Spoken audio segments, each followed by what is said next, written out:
রাষ্ট্রপতি দ্রৌপদী মুর্মু যখন সাঁওতাল ঢোল আর নাচের তালে থেমে যান, তখন কি এটা শুধুই একটা অনুষ্ঠান, নাকি এর পেছনে লুকিয়ে আছে আরও গভীর কোনো বার্তা?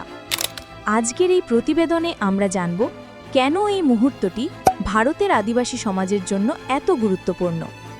দ্রৌপদী মুর্মু ভারতের প্রথম আদিবাসী রাষ্ট্রপতি। ওডিশার ময়ূরভঞ্জ জেলার এক সাধারণ সাঁওতাল পরিবার থেকে উঠে আসা এক নাম। তার এই সাঁওতাল সংস্কৃতিতে অংশগ্রহণ শুধু ভদ্রতা নয়, এটা রাষ্ট্রের পক্ষ থেকে আদিবাসী সংস্কৃতির স্বীকৃতি। ক্ষমতার শীর্ষে পৌঁছেও শিকড় ভুলিনি, এই বার্তা দিচ্ছেন তিনি। পদ বদলালেও পরিচয় মুছে যায় না। এই সংস্কৃতি প্রান্তিক নয়, এই সংস্কৃতি ভারতের আত্মা।